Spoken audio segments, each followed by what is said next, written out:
Alléluia. Il y a des jours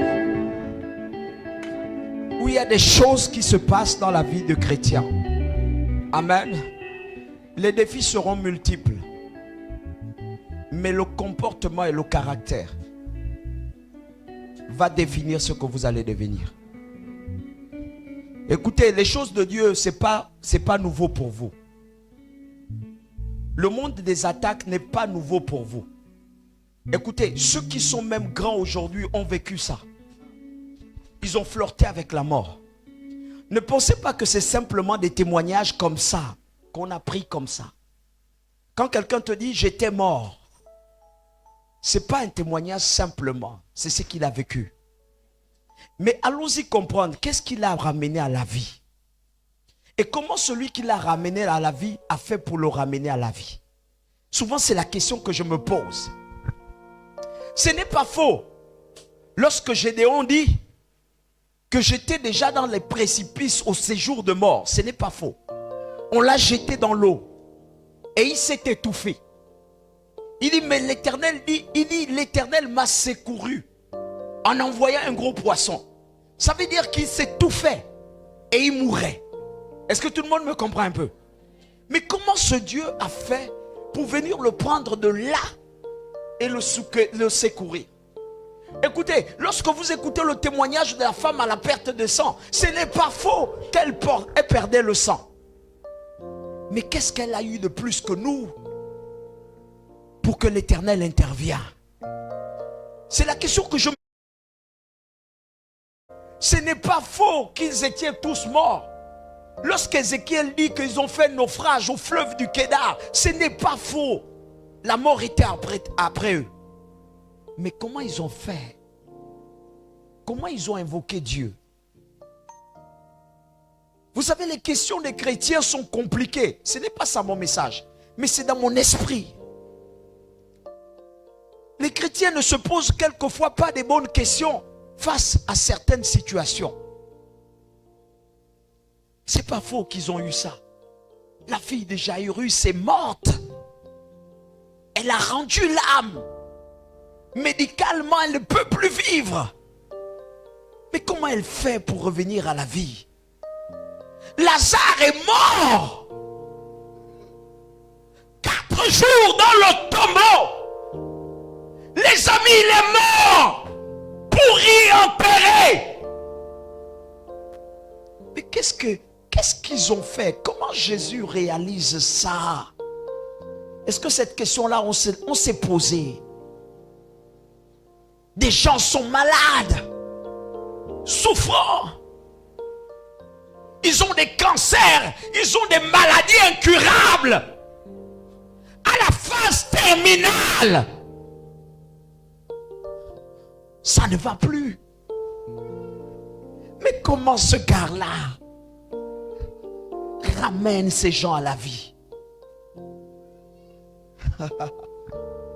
Et moi je me dis qu'il y a une formule. Certainement qu'on ne connaît pas. Mais qu'on va expérimenter. Tout est sans vie. Vous souffrez, ce n'est pas faux. C'est ma prière que j'adresse à Dieu. C'est le ressenti que j'ai au-dedans de moi. Je vois des familles entières souffrir par la maladie. Je vois des familles entières souffrir par le diable. Et je pose la question à Dieu. Quelle est la formule? Parce que j'ai des vies. Je ne demande pas ça pour mes enfants biologiques. Je ne demande pas ça pour ma femme. Mais pour vous quand même. Est-ce qu'il peut nous donner une formule? J'étais en train de lire la Bible et puis il dit, si tu crois, voici les miracles qui accompagneront ceux qui auront cru. C'est aussi simple. Les miracles qui accompagneront ceux qui auront cru à mon nom, à mon nom. Ils imposeront les mains aux malades aussi facilement et les malades seront guéris. J'ai dit au Seigneur, est-ce qu'il n'y a rien caché, il n'y a pas une formule cachée derrière. Ceux qui auront cru en mon nom, comment devons-nous croire? Parce que nous croyons déjà. Il m'a dit, il y a un niveau de croire. Là où on ne s'arrête pas de croire qu'il va faire. Même quand on voit déjà des obstacles. Il dit, vous, quand vous croyez, vous regardez aux autres. Vous regardez aux télévisions. Vous comptez sur les journaux, vous comptez sur autre chose. Nous croyons, c'est tout. Croyez, c'est tout. Croyez, croyez. Oh, vous devez croire même quand vous sentez la douleur à l'épaule. Il m'a dit, celui qui oublie cette douleur et qui dit cette douleur fait partie de lui, finira par oublier la douleur. Parce qu'elle fait partie de nous. Oh, nous vivons, mais nous avons en nous deux particularités. Nous vivons et il y a des parties qui sont mortes en nous. Nous vivons et il y a des parties qui se régénèrent parce que nous oublions les parties mortes en nous. J'ai envie de dire ceci à quelqu'un.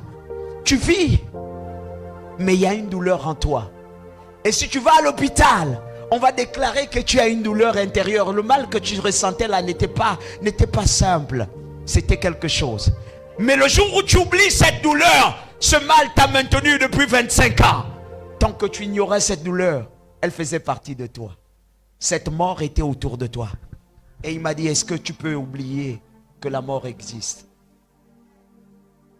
Est-ce que l'Église peut oublier un peu que la mort est une cessation de vie? Est-ce que tu peux un peu oublier que mourir c'est quelque chose d'effrayant?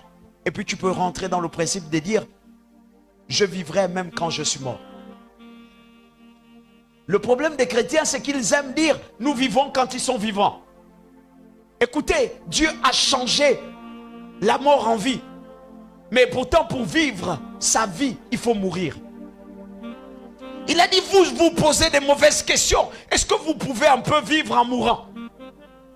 Est-ce que vous pouvez déjà estimer que vous êtes mort? Voilà pourquoi plus la mort ne vous fera peur.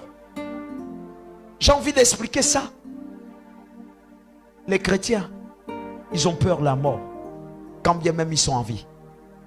Mais les chrétiens ne devraient pas avoir la peur de la mort, parce qu'ils sont déjà morts.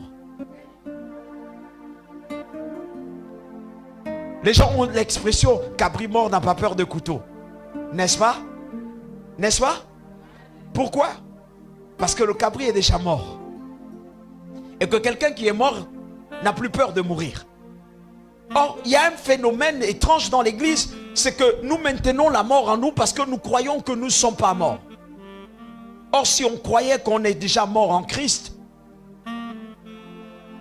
on vivra tout en sachant que la mort ne nous fait plus peur parce que nous avons traversé ça. Aujourd'hui, soyez en vie quand bien même vous êtes mort. Alléluia. Voilà pourquoi vous ne pouvez croire que votre vie est attachée à celui qui vit pour l'éternité. Et que votre vie est dans l'éternité. Si votre vie est dans l'éternité, pourquoi chercher encore la vie sur la terre? Parce que vous êtes déjà vivant quelque part. Quoi que vous soyez mort, vous êtes vivant. Amen. Que la guérison soit votre partage. Transportez la guérison où que vous alliez. Où que vous rentriez.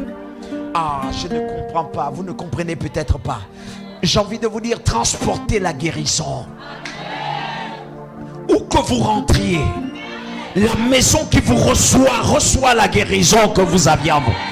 Soyez des fils de guérison, des filles de guérison. Là où vous touchez, la guérison germera. Parce que vous êtes déjà guéris. Et l'Éternel des armées est avec vous. Soyez en bonne santé. Et vivez la santé que vous donne le Seigneur. Amen. Est-ce que tu peux acclamer?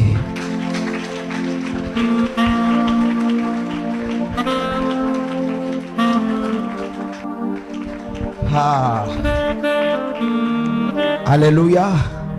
Ce matin, je vais m'épargner la formule la plus importante, mais je vais aller simplement, sans plus dire ce que j'ai l'habitude de dire. On va aller simplement. Ce matin, il y a eu un merveilleux témoignage. Elle a témoigné et puis elle a rendu grâce. Et elle a remercié Aman. C'était le thème de ce matin. La force des fils s'établit par le règne des parents. La force des fils ou encore des filles s'établit par le règne des parents.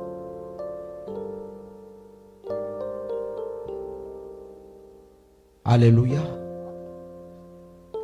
Est-ce que quelqu'un a une pensée? Peux-tu me prendre le mot règne? Qu'est-ce qu'un le règne? Qu'est-ce qu'un règne?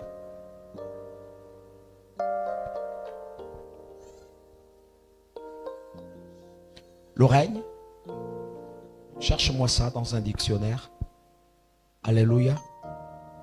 La force des fils s'établit par le règne des parents. À l'intérieur, on a envie de dire beaucoup de choses. Si un fils doit être fort, il ne peut pas être fort partout. Il va être fort dans un domaine. Il va être fort dans un couloir. Il va être fort à partir de quelque chose.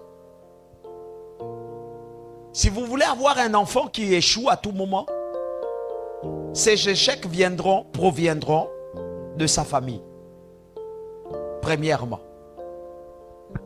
Si vous voulez avoir un enfant qui est prospère, sa prospérité va provenir de la fonction de ses parents. La force d'un fils s'établit par le règne de ses parents. Avant, quand j'étais petit, on me disait toujours, j'écoutais ma maman me dire, vous êtes quel genre d'enfant? Là où vos parents ne sont pas rentrés, c'est là-bas où vous alliez. Quand quelque chose va vous arriver, vous allez dire quoi? Pourquoi?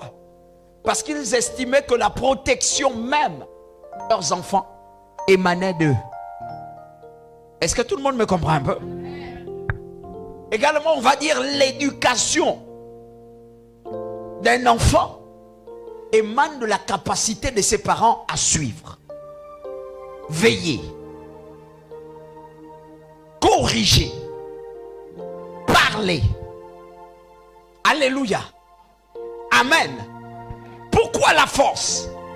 Parce que la capacité de formation, la rigueur des enfants émane des parents aussi.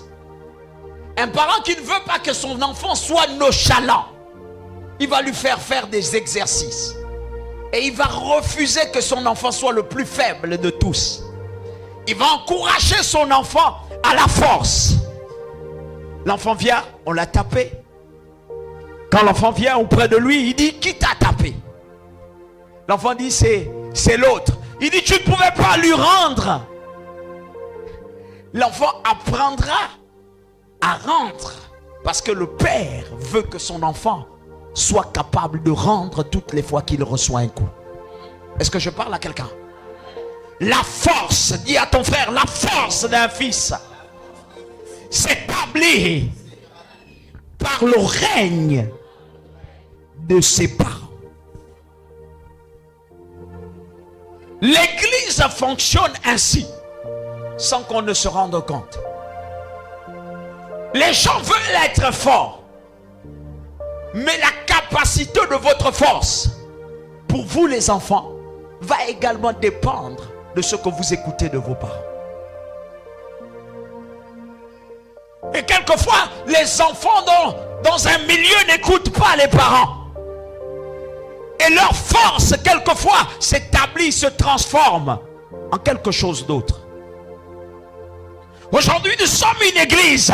Mais quelle est la capacité de force que tu as? Aujourd'hui, tu es une église. Quelle est la capacité de prière que tu as?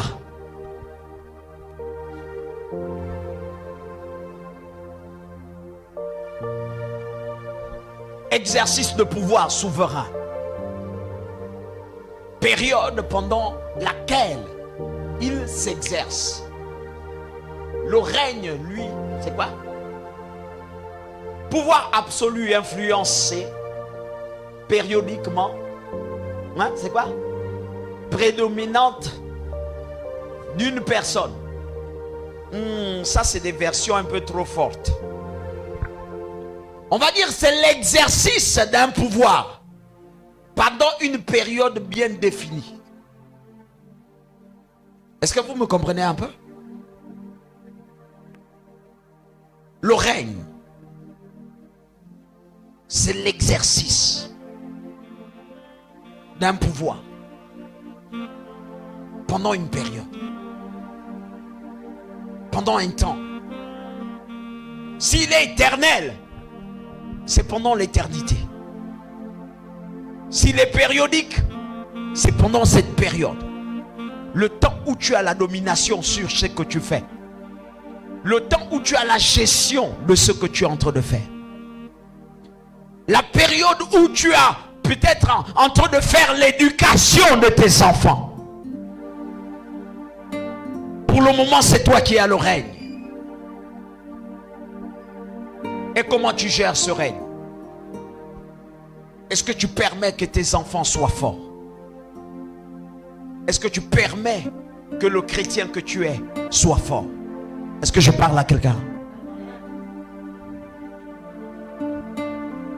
Est-ce que ta force s'est établie par le règne de ton Père, de ton Père? Alléluia.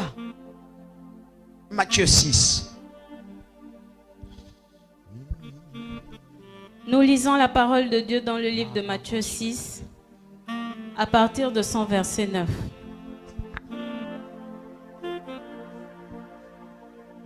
Je veux seulement dire, Papa. Matthieu 6, verset 9 à 18. Voici donc comment vous devrez prier. Il dit, voici donc comment vous devriez prier. Notre Père qui es aux cieux. Premièrement, notre Père qui est où? Que ton nom soit sanctifié. Que ton nom soit. Que ton règne vienne. Que ton règne vienne. Alléluia. Première chose, il définit le lieu d'appartenance de son Père. Il connaît son Père. Il ne s'établit pas sur la terre par lui-même. Il s'établit sur la terre par le règne de son Père. Notre Père qui est aux cieux. La reconnaissance de son Père est importante pour lui. Que le nom de son papa soit respecté. Donne-moi un amen, Pierre.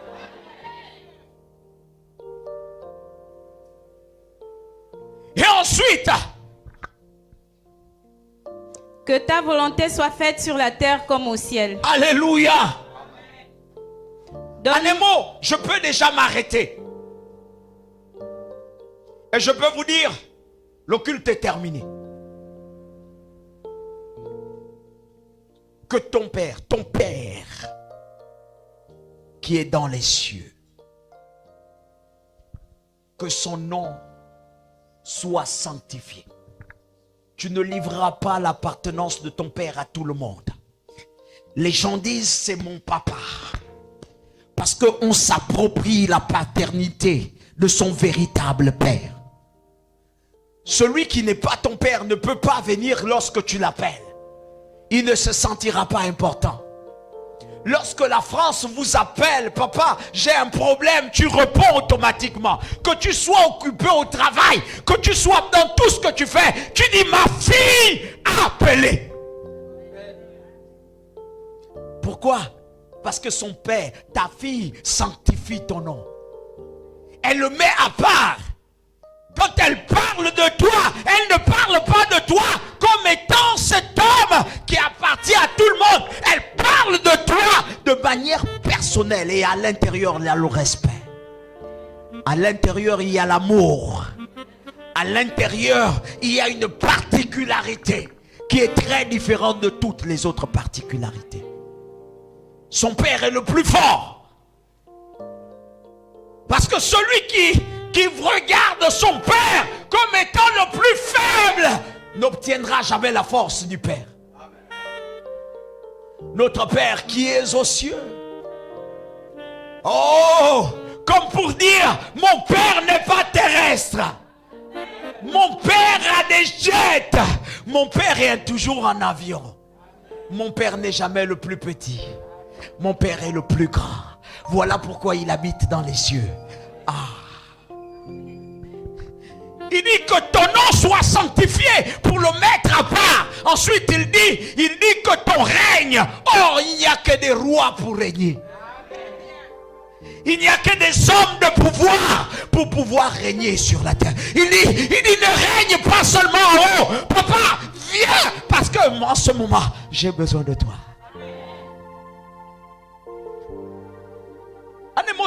J'ai déjà fini ma prédication. Ce qu'on ajoute, c'est seulement pour ajouter.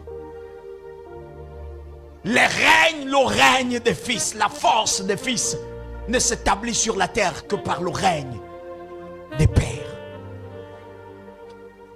On ne te reconnaîtra pas tant que tu n'as pas de père. On te dira tout ce qu'on veut dire. On t'amène partout. Celui qui est sans parents, c'est celui qui devient l'esclave. Tous ceux qui ont perdu des parents n'ont qu'eux-mêmes pour se défendre. Et quelquefois, ils s'attribuent d'autres parents pour pouvoir jouer le rôle qu'il faut. Mais quand ceux-là n'assument pas ce rôle, ils deviennent orphelins. Et c'est à partir de là qu'ils sentent qu'ils sont réellement seuls. Mais toi, tu n'es pas seul.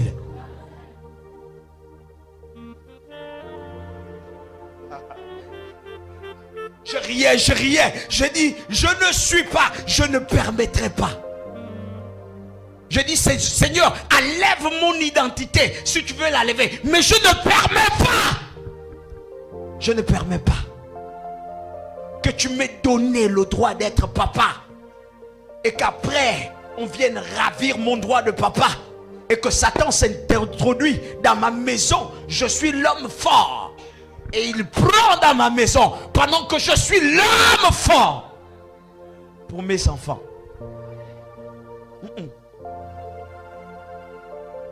J'enlèverai mon haut. Prends-le. Mon identité, prends-le. Mais laisse-moi au moins l'appartenance de père. Et ça, l'église ne comprend pas. Comment tu pleures alors que ton père est là?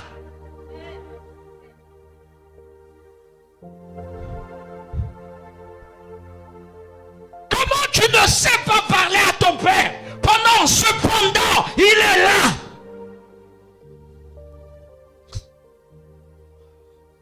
J'ai mal. Comment il dit je serai avec toi? Et toi tu ne sais pas qu'il est avec toi. Le règne des fils ne s'établit que par les pères.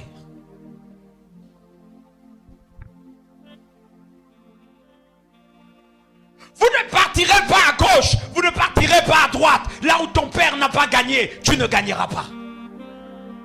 En un mot, beaucoup de gens vont me dire, mais comment ça? Moi je n'ai pas fait l'école, mais mon enfant a fait l'école. C'est que vous n'avez pas compris. C'est que lorsque le père donne l'ordre, l'enfant a le plein pouvoir de régner. Quand un père dit à son enfant, je n'ai pas fait l'école, mais toi qui dois faire l'école, c'est qui donne le droit à son enfant de s'établir.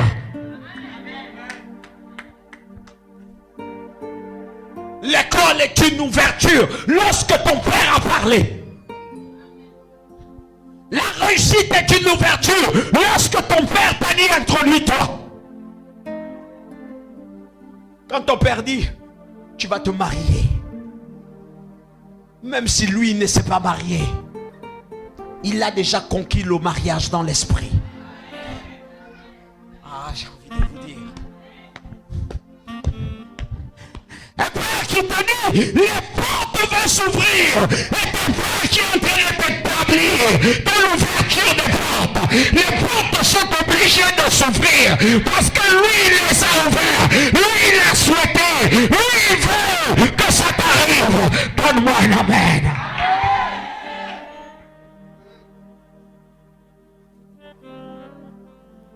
Je veux que vous vivez.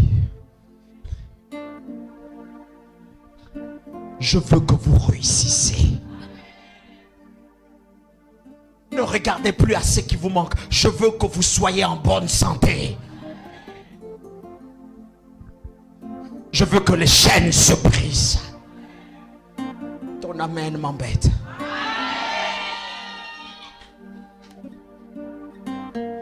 J'aurais fini de prêcher. J'ai fini déjà de prêcher même.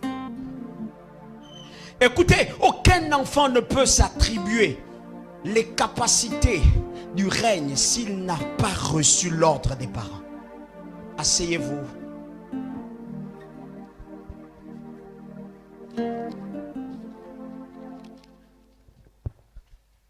N'arrête pas ça.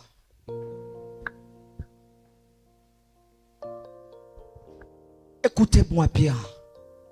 Aucun enfant ne peut s'attribuer les capacités du règne s'il n'a pas reçu l'ordre des parents ou l'ordre parental. Je veux seulement te dire, papa, merci.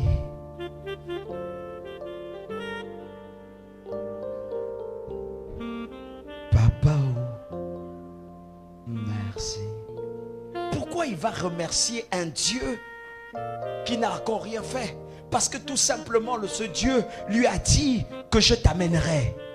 Je serai avec toi. Et j'ai déjà réussi partout. J'ai vaincu la mort. La mort n'est plus un problème pour toi. Oh. J'ai vaincu tout. Il y a des choses qui ne peuvent plus être ton problème. Et que si elles arrivaient à tes côtés, tu dois te rappeler de qui je suis. Souvent, certaines personnes oublient que nous avons des parents. Ah, je souffre. Souvent, certaines personnes oublient que nous avons un Dieu qui veille sur nous. Dis à ton frère, la force d'un enfant s'établit par le règne de son parent. Spirituellement, les gens vous regardent. Et quand ils ne voient pas le règne de votre père, ils se disent c'est un électron libre. On peut attaquer. Si les sorciers se lèvent contre vous, c'est parce qu'ils ne voient pas une identité qui dit ne touchez pas.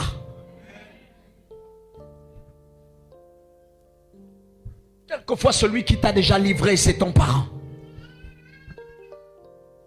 Il a déjà fait le travail, c'est bon, c'est bon. Pour lui, il s'est déjà nourri. Et lorsque toi tu arrives, tu deviens, comme on dit, on peut manger. Quartier libre. Faites ce que vous voulez. Il y a des personnes qui marchent. Ils ont une identité où on dit esclave. Tout le monde peut faire ce qu'il veut.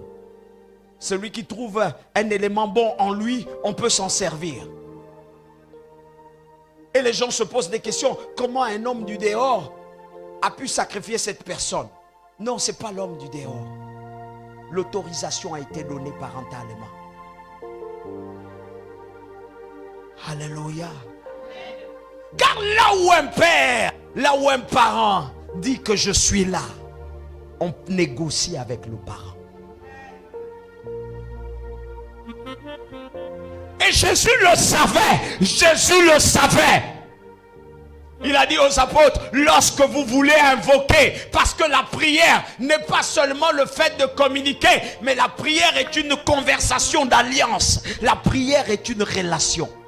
Il dit, lorsque vous voulez appeler votre papa, lorsque vous voulez prier, lorsque vous avez une situation, lorsque ça ne va pas, ne priez pas n'importe comment. Mais dites ceci, la formule. Parce que de cette formule, il répondra. Notre Père. et définissez où il habite, où il siège. Dites qu'il est dans les cieux. Car celui qui est dans les cieux est élevé plus que tous ceux qui sont sur la terre. Il dit celui qui navigue dans les cieux voit tout, connaît tout. Il a tout à sa possession. Donnez-lui l'autorisation d'être le plus grand. Car c'est le niveau que tu as comme connaissance de lui qui va l'amener à agir. Souvent vous oubliez, je vois beaucoup de chrétiens. Lorsqu'ils prient, ils pensent que Dieu c'est un ami qu'ils ont sur la terre. Lorsqu'ils prient, ils pensent que Dieu c'est comme les hommes. Tu viens, tu lui racontes deux petites choses et puis il t'écoute. Non, non. Dieu n'est pas une sottise. Dis à quelqu'un, Dieu n'est pas une sottise. Oh, s'il vous plaît, c'est pas ton ami de Makabana. Alléluia. Oh, c'est pas ton frère d'Aquacam. C'est pas ton frère d'Aquacam. Ni ton frère d'Ovan. Alléluia. Ni de Mekambo ou de Sindara. Alléluia. Ni Zora, ni Zor. Il n'est pas ton frère de là-bas. Est-ce que tout le monde me comprend un peu? Ou de Mbigou, de Lembamba, c'est pas ton ami de là-bas. Lui, son appartenance, il n'est pas de Mabanda. S'il vous plaît, sortez de là-bas. Parce que c'est celui de Mabanda ou bien celui de Kabunzambi que vous allez prendre comme ça et puis vous dites, tu es parti d'abord faire comme tu fais là. Après tu reviens avec toute l'impolitesse qui est en toi. Parce que le diable anime d'une certaine impolitesse. Donne-moi un amen, bien. Lorsque le diable connaît qu'il veut t'éloigner de la présence de Dieu, il te dit sois orgueilleux devant la présence de Dieu. Sois celui-là qui bannit. C'est en fait toi-même sois impoli vis-à-vis de ton propre père pour que lui ne puisse pas t'exaucer. Donne-moi un amen. En fait, le diable vous fait comprendre que tu peux être vantard devant Dieu en lui disant petit viens ici. Non, Dieu n'est pas ton ami. Dieu est ton papa. Jusqu'à l'âge que tu as là, même quand papa déconne, tu dis toujours papa, on va encore faire comment? On ne peut pas l'insulter. Alléluia. Mais Dieu, vous ne le faites pas ainsi. Amen. Dieu n'est pas cet ami-là qu'on ridiculise, mais c'est cet ami-là qu'on appelle avec respect. Je lui dis, quand vous allez prier, faites ça. C'est la spiritualité. Il donne aux hommes une formule spirituelle pour rentrer en communication avec le divin et permettre à Dieu de s'établir en vous. Lorsque vous allez prier, reconnaissez le droit de votre Père. Premièrement, ne l'appelez pas Dieu. Premièrement, ne dites pas Jésus. Premièrement, ne dites pas il est mon ami fidèle. Parce que mon ami fidèle va annuler son appartenance. Dites Père. Car un père comprendra la responsabilité devant son fils. Un père comprendra que c'est mon enfant. Lui-même, il a reconnu. Je vois mon petit-fils, mon dernier. Avant qu'il n'appelle tout le monde dans la maison, il a commencé par papa. Alléluia. Et pour lui, c'est une fierté de dire papa. Parce que même quand il me voit seulement, je rentre. Les autres, papa. Pour lui, c'est une fierté d'avoir un père. C'est comme s'il disait aux autres que vous n'avez pas de père comme moi, j'ai un père. Je suis fier. C'est comme un enfant qui a été déshérité depuis longtemps. Et puis aujourd'hui, on lui a dit, est-ce que tu sais que tu avais un père? Ah bon, je souffrais.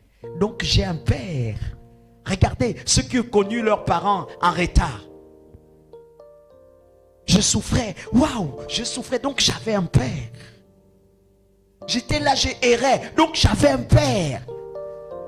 Et vous savez, il appelle son enfant. Et dès qu'il appelle, la fille est contente ou bien l'enfant est content de dire papa. Parce que c'est une fierté. Mais regardez-vous.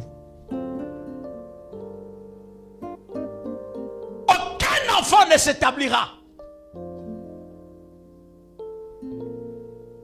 là où les parents n'ont pas régné. Aucun. Et ça, c'est la spiritualité. Et ça, c'est la vie chrétienne. Qui vous amène en même temps dans la vie sociale. Lorsque je prie souvent pour des familles, je dis souvent, lorsque l'ennemi, c'est un parent, je dis souvent, ne le combat pas. Cherche des paroles de bénédiction. Cherche à ce qu'il te bénisse. Et prends en tâche de toutes les bénédictions qu'il va proclamer. Même s'il ne le pense pas vraiment. Mais c'est important pour moi dans le monde spirituel.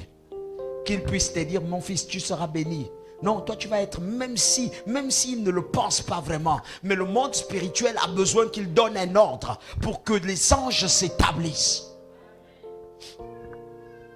Vos ennemis, vous ne les faites pas parler à 100%. Vous ne poussez pas qu'ils puissent vous bénir parce que vous ne connaissez pas votre loi. Alléluia. Car nous devons savoir qu'un enfant ne règne que par le pouvoir de ses parents. Qu'il soit spirituel ou pas. Un enfant ne règne que par le pouvoir de ses parents. Regardez. Viens mon fils. Je veux seulement dire, Papa, oh, merci. Lénaïque, viens ici. Je veux seulement dire, Papa, oh, merci. Ce matin, merci. Je veux seulement dire. On va estimer qu'il est roi. Amen. On va estimer qu'il est le fils de cet homme. Merci. Je veux seulement dire. J'ai besoin de certaines personnes. Venez. Bien. Je veux seulement dire. Papa, oh, merci. Et ça, c'est un garde du corps. Et l'autre également est un garde du corps. Amen. Ils ont pour mission de protéger le roi. C'est normal. Amen. Le roi a toujours une garde. Amen. Et ils se tiennent autour du... C'est tout à fait normal, non? Qui a la royauté? Amen. Et il va arriver que le roi se balade. Balade-toi. Qu'est-ce que les gardes du corps ont le droit de faire? Alléluia. Ils vont suivre le haut. C'est tout à fait normal, non? Parce qu'il est le roi. Alléluia. Et cet enfant qui est le fils du roi, amen, va devoir aller à l'école. Merci. Il va devoir se déplacer pour aller à l'école. Vous me direz si c'est normal. Je veux seulement dire. Prends ton sac chez maman Sandy. Dire à sa maman, non, viens ici. Ça veut dire qu'on va changer les rôles si c'est moi le roi. Alléluia. Va chez la sœur Julie prendre un sac. Il va dire à sa maman, alléluia, qu'il part à l'école.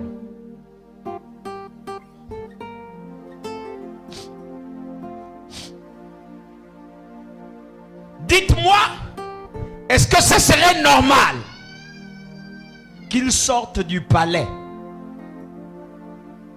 seul et qu'il aille à la maison, à l'école seul? Pourquoi c'est pas normal? S'il vous plaît, parlez bien. Pourquoi c'est pas normal? Parce que c'est le fils.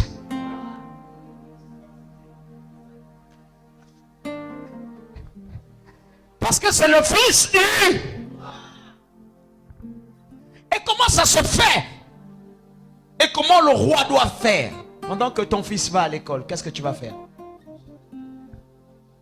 Il va déléguer un garde du corps. Pourquoi? Dites-moi, pourquoi il délègue un garde du corps? Pour la protection. Alléluia. Pour la protection de... Parce que celui qui va toucher au fils du roi, toucher au... Et il va demander à son garde du corps de faire quoi? Qu'est-ce que tu lui diras? Protège et surveille mon enfant.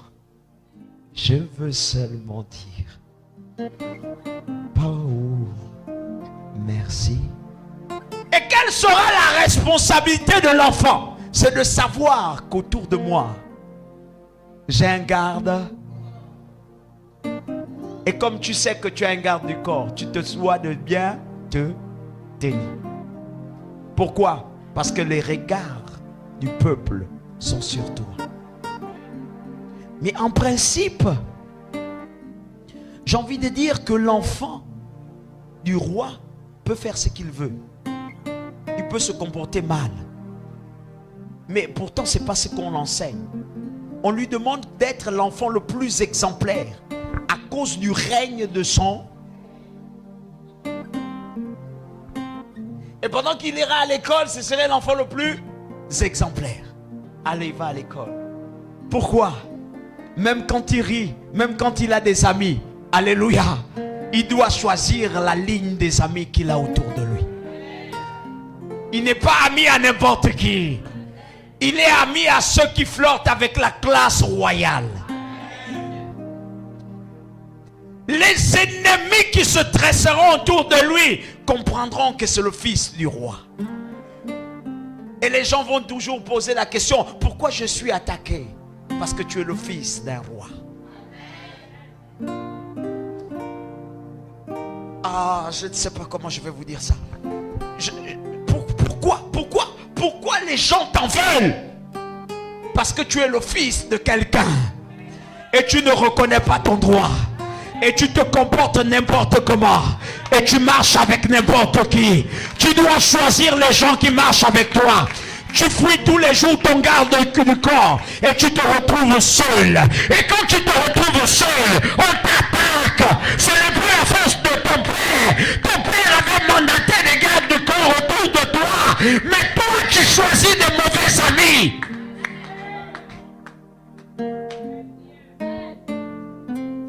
Alléluia. Tant que ton père est roi, tu auras le regard et l'attention de tout le monde autour de toi. Regardez, tout ce qu'il fait, le fils du roi, il ne le fait pas par lui. Quand il a dit que ta volonté soit faite, c'est parce que le fils du roi n'a pas de volonté propre à lui. C'est le règne de son père qui lui discerne maintenant de faire la volonté de son père. Il est obligé d'aller dans les grandes écoles, même quand il ne voulait pas. Il est obligé de choisir ses amis. Est-ce que on me comprend un peu? Approche-toi, mon fils.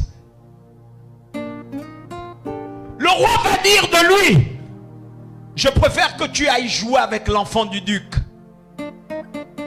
Parce que là-bas, le duc est une classe élevée.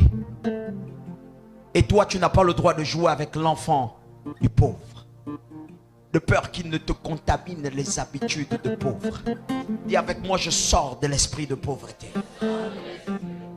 Ah! J'ai envie de dire à l'église que tous ceux qui ont l'esprit de pauvreté, ils voient le diable partout. Et ils sont eux-mêmes dans l'action diabolique. S'il vous plaît, où est-ce qu'il y a la sorcellerie?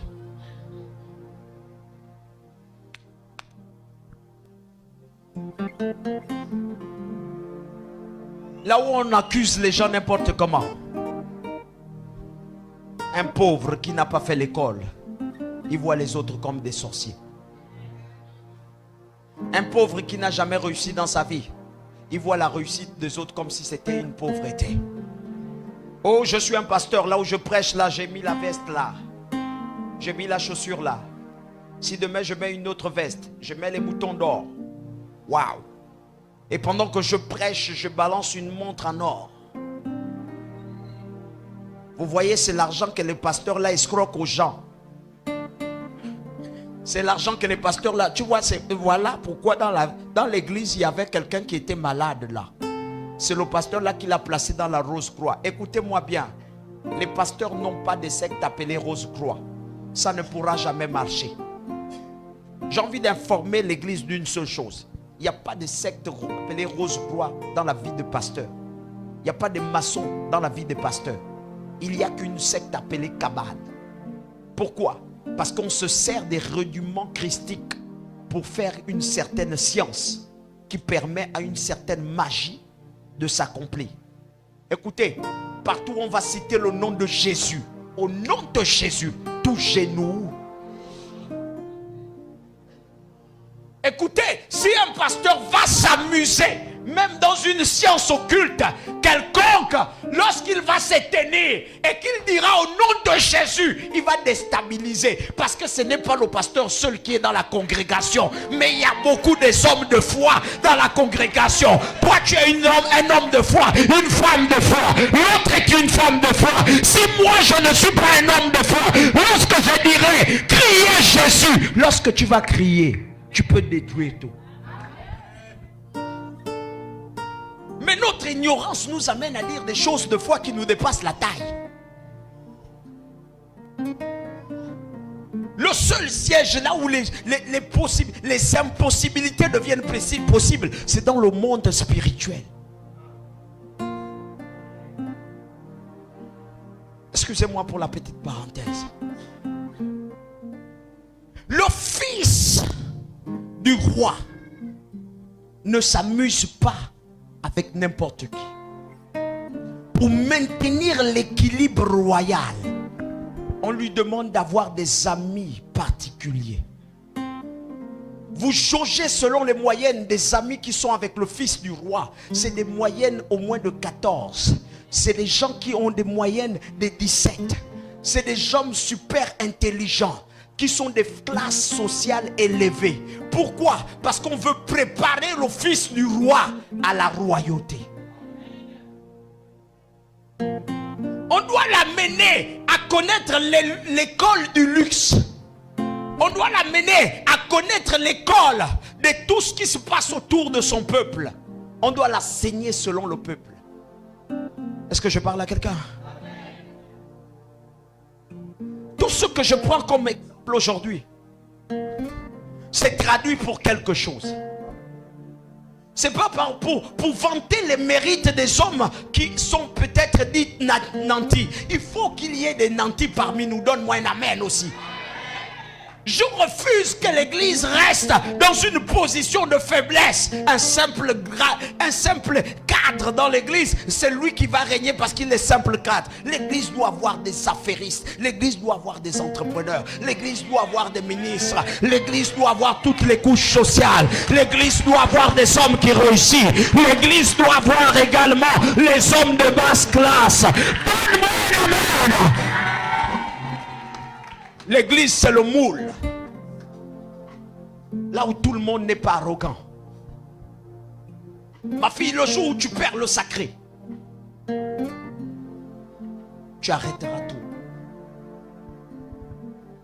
Le jour où tu penseras que ton niveau te donne la supériorité sur les hommes, Dieu va se retirer de toi. Les gens dans l'église qui pensent que parce qu'il a un cran social très élevé, il va venir aussi dominer le pasteur. Le pasteur est au-dessus de ce que toi tu penses. Moi j'ai établi les rois.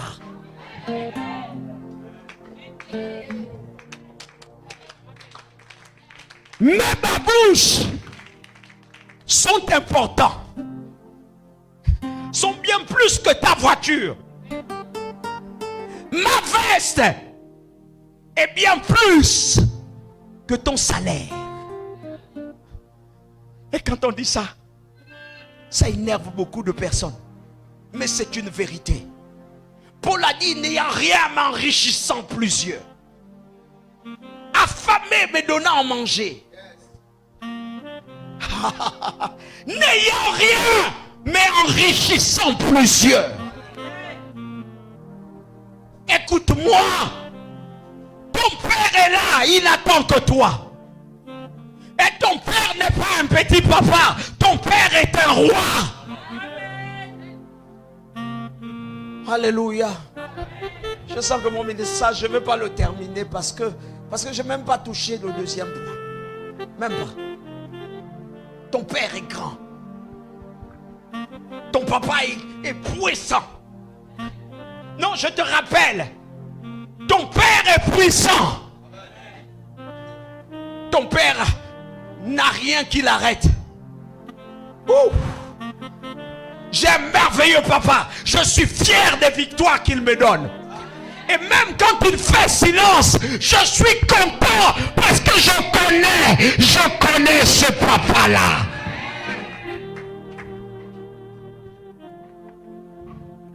Je connais ce papa. Je connais ce grand roi, fort puissant. L'Éternel est son nom. Et la Bible me dit qu'il est l'Éternel de gloire.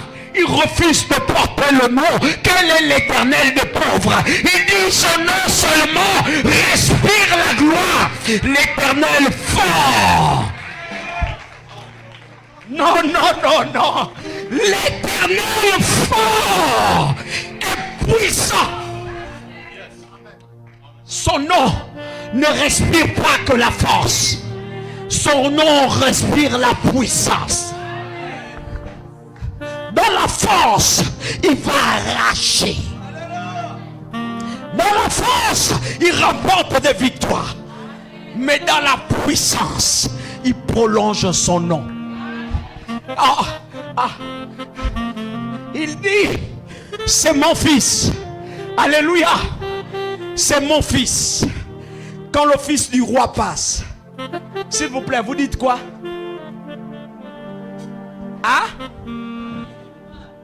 Le fils du qui n'a pas envie d'être l'enfant, qui n'a pas envie d'être l'ami du fils du roi. Alléluia. Ou quand je voyais ce frère, ce petit frère, je vais le dire ainsi, que Dieu me pardonne. Quand je le voyais quelque part, quand il passait, amen, je voyais des grandes personnes courir derrière lui, commencer à énoncer, peut-être que le fils du roi sera roi demain. Donc si je le sers à partir d'aujourd'hui, il peut me donner une place, un poste de responsabilité demain.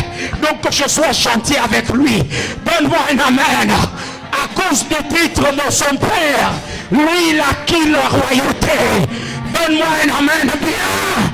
Parce que c'est le fils du roi. Oh, j'ai envie de te dire, quand tu connais ton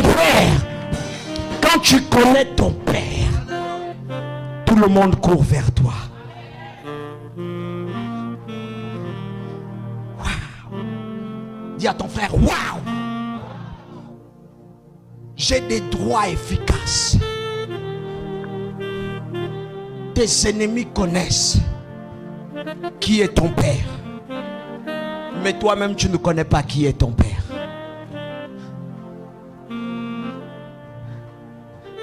Je suis tranquille, car tu es là.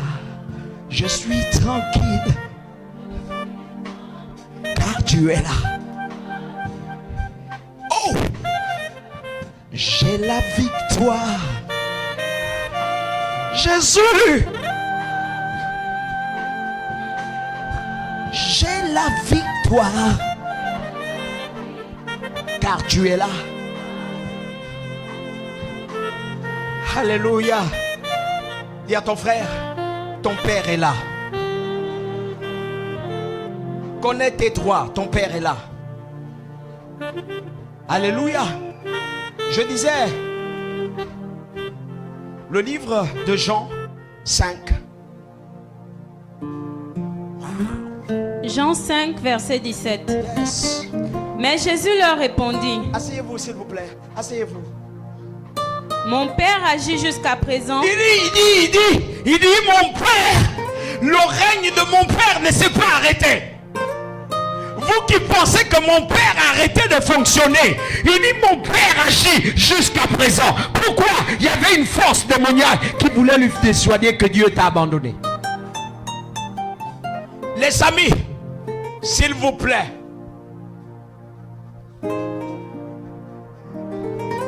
viens devant moi, viens devant moi. Je l'appelle comment? Je l'appelle comment? Mon fils. Alléluia. Je ne veux pas que tu ailles te battre avec les gens. Tout le monde me comprend? C'est un ordre que j'ai donné à mon fils. Amen. Va à l'école auprès de l'Énaïque et bats-toi avec lui.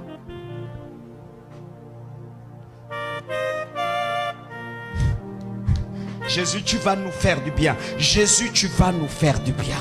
Tu vas nous faire du bien. Tu vas nous faire. Tu es obligé de nous faire du bien.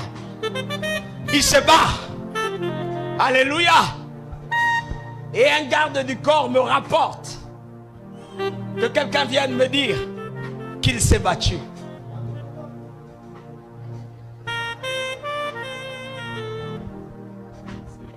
Il s'est battu avec qui? Mais je lui ai demandé de ne pas se battre. Alléluia. Mon fils, viens à la maison. Quelle est ta plus grande peur? C'est? Il t'a tapé. Je t'ai dit quoi? Et pourquoi tu t'es battu? Je suis fâché contre toi.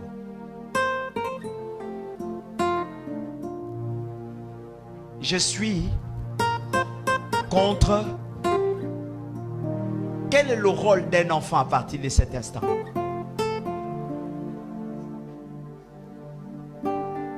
Je cherche un enfant qui connaît son rôle quand il fait quelque chose devant son père. Quel? Et s'il vous plaît, l'Église n'a pas compris une chose. C'est qu'il pense que la routine du pardon est nécessaire. Vous savez, c'est pas à tous les endroits qu'on demande pardon. Écoutez, je veux vous dire une vérité. La capacité de toujours t'excuser te dévalorise. La capacité de toujours dire pardonne-moi et tu ne changes pas te dévalorise. Si bien que notre Dieu, quelquefois, n'a pas besoin de ça. Amen. Amen. Si ton fils te demande tous les jours, pardonne-moi papa, pardonne-moi papa, pardonne-moi papa, pardonne-moi papa. Il fait une bêtise, il vient, il te dit pardonne-moi papa. Il fait une bêtise, la même bêtise il refait, pardonne-moi papa. La même bêtise il refait, pardonne-moi papa. La même bêtise il refait, pardonne-moi papa. Autant de fois il va te demander papa, pardon, tu diras quoi un jour? Je suis de tes. Même si c'est sincère, tu vas être fatigué. Mais pourquoi vous les chrétiens, vous ne comprenez pas ça? Pourquoi vous n'adoptez pas la bonne méthode? Pourquoi vous les chrétiens, vous ne prenez pas la bonne technique? Vous venez tous les jours, vous dites pardon, pardon, pardon, pardon. Le pardon, les excès de pardon vous dévalorisent. Et on ne vous considère plus. Et là, quelqu'un est en train de penser dans son esprit. Il dit prophète, mais la Bible dit que tant qu'on est, on va demander toujours pardon. Il est juste et bon pour nous pardonner. Il est juste et bon pour nous pardonner. Il est juste et bon pour nous pardonner. Oui, il est juste et bon pour vous pardonner. Il va vous pardonner, mais il ne va plus vous considérer. On va vous pardonner toutes les fois que vous allez demander pardon, mais on ne vous considérera plus. Amen. Écoutez, lorsque vous venez dans la présence de Dieu, ne vous sentez pas coupable. Parce que tu vas vers ton Père. Un bon enfant trouve le moyen d'attirer le regard de son Père. Oh, j'ai envie de vous dire une chose. Un enfant qui sait qu'il a fait mal ne cherche pas forcément à dire pardonne-moi, mais il cherche à ranger. Si cet enfant se lève le matin, il ne lavait pas les assiettes, il va laver les assiettes. Je pourrais dire à ma femme même, mais s'il lave les assiettes maintenant, c'est depuis quand il lave les assiettes lui. Alléluia. Quand il termine de laver les assiettes, il vient. Viens mon fils. Il me dit, papa, tu vas où? Non, je suis en train d'aller au travail. Ah, papa, tu as mangé? J'ai fait. Ah. Ouais. Amen. Ah. Je vais me poser la question, depuis quand il est intentionné celui-là? N'est-ce pas? N'est-ce pas? N'est-ce pas? Depuis quand il a attentionné? Alléluia. Après, tu as oublié le téléphone. Papa, tu vas venir à 12h. Papa, un enfant qui fait mal devant son père cherche son sourire. Cherche à faire quelque chose devant son père pour que son père se trouve la joie de lui pardonner. En principe, un père ne pardonne, un père ne refuse pas son enfant, quelle que soit l'erreur. Mais ce qu'il veut, c'est que l'enfant comprenne quand il lui a dit de ne pas faire. Est-ce que l'enfant a tiré de bonnes conclusions? Souvent vous faites mal devant Dieu et vous ne savez pas revenir. Et vous vous dites que parce que vous dites pardon, et que Dieu a accepté votre pardon, c'est que Dieu vous donnera la récompense du pardon que vous avez donné. Non, c'est pas celui qui avoue qui est important. C'est pas celui qui avoue ses transgressions qui est important, mais c'est celui qui délaisse qui est plus important que celui qui avoue. Celui qui a posé un acte et qui dit je délaisse l'acte que j'ai posé, ça fait mal à mon père, plus jamais je referai ça. C'est celui-là qui est plus important. Ne venez pas devant votre père pensant qu'il vous a tourné le dos. Mais venez devant votre père parce qu'il est votre père. Il sait qu'il est votre père. Venez tout en lui proposant de délaisser les actes que vous aviez posés. Venez tout en lui disant, j'ai compris que ça t'a énervé, papa. Je vais chercher ton sourire. Je vais chercher ta grâce. Je vais chercher tout pour toi. Alléluia. Il dit, si jusqu'aujourd'hui mon père agit, c'est que moi aussi, je peux agir. Mon frère, ma soeur, jusqu'aujourd'hui, jusqu'à présent, ton Dieu, ton papa agit. Pourquoi toi tu ne veux pas agir? Tu ne veux pas agir tout simplement parce que tu te contentes de l'acte que tu as posé. Tu restes focus sur l'acte que tu as posé.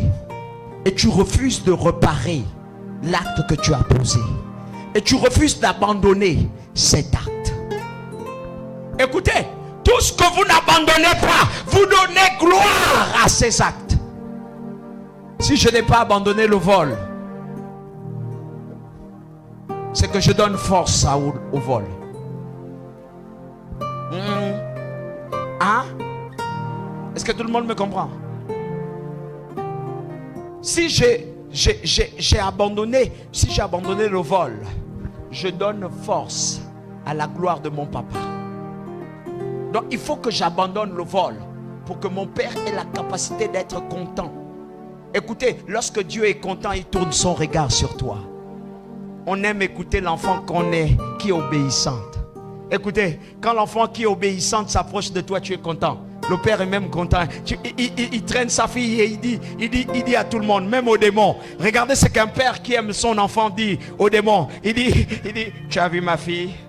Je l'aime beaucoup, ça c'est mon enfant bien-aimé. Alléluia. Et il dit aux ennemis même autour d'elle, il dit, écoutez, vous ne ferez rien à ma fille. Tenez-vous distant. Il les nargue pour montrer la valeur de son enfant. Votre réputation, votre renommée ne se répand jamais dans le lieu de travail. C'est parce que les regards de votre Dieu ne sont pas sur vous. Lorsque vous êtes obéissant devant votre Père, c'est lui qui vous présente. Il voit le directeur, il dit, tu as vu ma fille? Elle est là, elle est là, elle est là. Bon, en fait, quand il y aura une promotion, tu mets ma fille. Toi, tu as vu ma fille?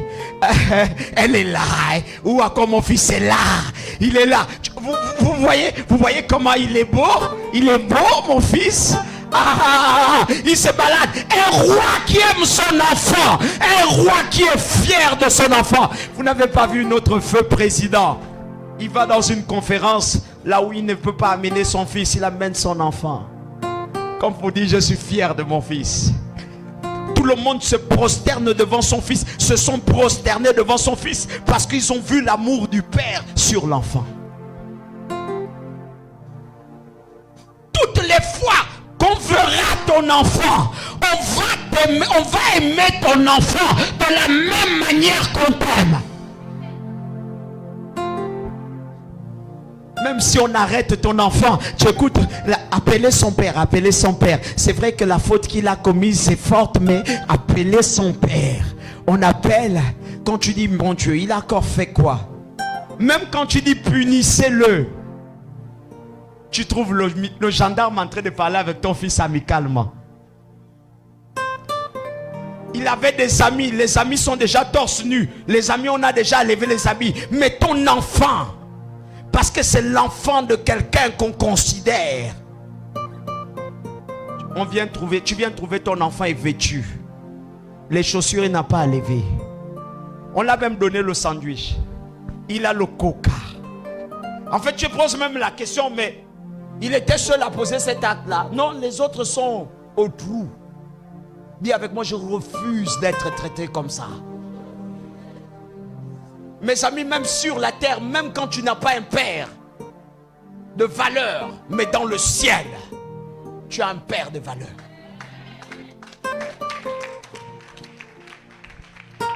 Même si ton père sur la terre n'est pas un grand nom, mais dans le ciel, tu as un père qui est un grand nom. Si les autres vont en prison, tu n'iras pas en prison à cause de lui. Allez-y vous asseoir. Je ne vais pas terminer mon message, je suis obligé de le laisser. Allons, vas-y, lis ma fille. Wow. Lis-le. Mais Jésus leur répondit. Mon père agit jusqu'à présent. Mon père agit jusqu'à présent. Moi aussi j'agis. Moi aussi j'agis. Regardez le psaume 82 à partir du premier verset jusqu'au verset 7. Le problème de chrétien se situe là.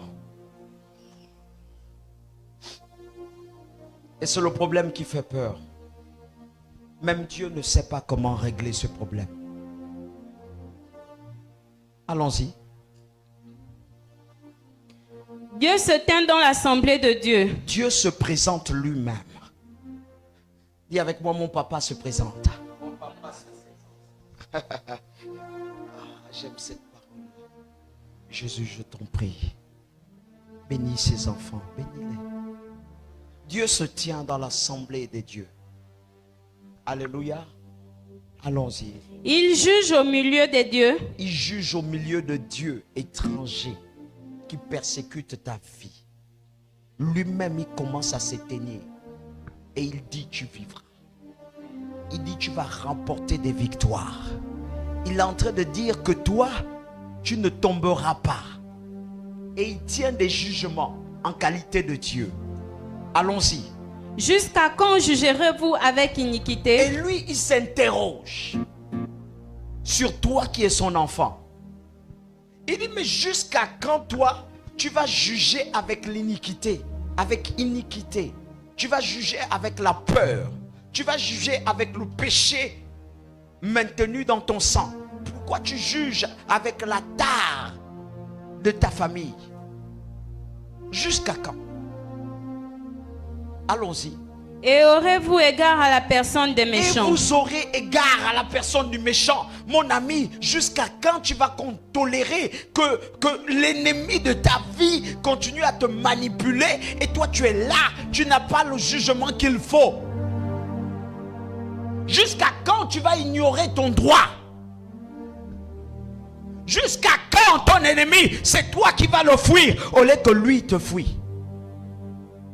Jusqu'à quand tu continues à dire que je ne mange pas avec lui? Jusqu'à quand tu ne veux pas l'éliminer? C'est étonnant pour Dieu que ce n'est pas sa responsabilité de faire asseoir le règne, son règne sur la terre, quand il sait qu'il t'a déjà donné la capacité. Il a déjà régné partout et il veut que tu règnes. C'est comme un roi qui dit, je suis roi, mais j'ai peur. Exemple, je suis pasteur. Et l'Énaïque me dit, si tu continues à me parler comme ça, tu vas voir, je te coupe les vivres. À l'Énaïque, tu es sérieux? C'est moi qui te coupera les vivres, ou bien c'est toi qui vas me couper les vivres? Si j'ai le jugement de mon père, je dirai à l'Énaïque, c'est aujourd'hui tu viens de creuser tes problèmes. C'est nettement là que tu viens d'avoir les problèmes dans ta vie. On va t'arracher tout. Maintenant, je ne joue plus avec. J'ai compris la force de ce christianisme que nous servons. C'est maintenant que je l'ai compris. J'ai compris que tu as un Dieu qui est fort, puissant. Et qui s'est établi dans ta vie pour que tu sois forte et puissante. J'ai compris maintenant que tu n'as pas une parole comme les autres. Quand toi tu dis sécheresse, tout sèche. Quand tu dis fécondité, tout va être fécond.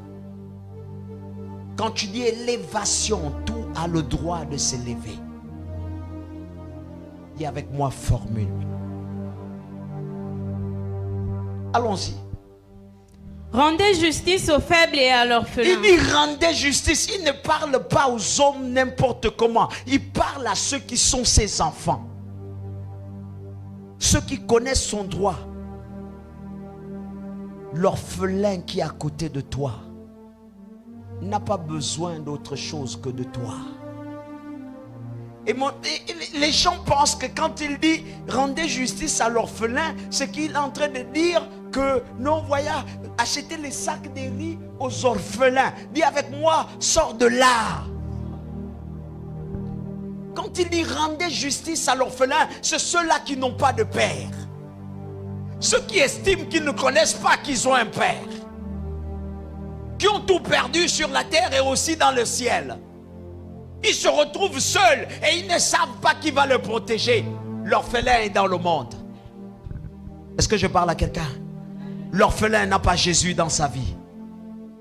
Et il a besoin, l'orphelin qui est dans le monde a besoin de recevoir la main de celui qui a un père. Il a besoin que tu lui présentes à ton papa. Pour qu'il soit assisté. Pour qu'il soit secouru. Que tu veilles.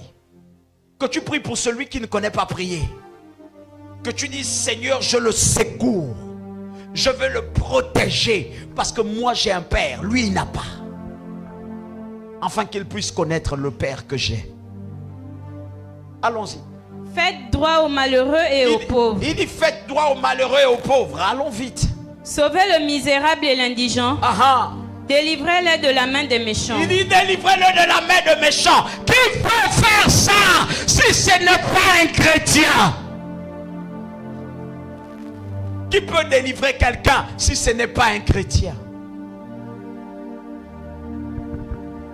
Qui peut sauver si ce n'est pas un chrétien? Qui peut guérir si ce n'est pas un chrétien? Qui peut faire ça? Allons-y. Ils n'ont ni savoir ni intelligence. Regardez ce qu'il dit, ils n'ont ni savoir ni intelligence. Pourquoi? Parce que toi tu as le savoir. Tu connais qui est ton père.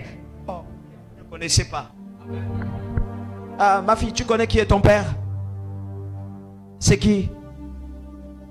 Le Dieu, c'est son nom, hein? Yes.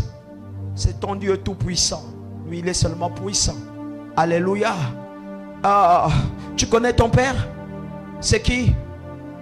Le créateur du ciel et de la terre. Écoutez-moi bien.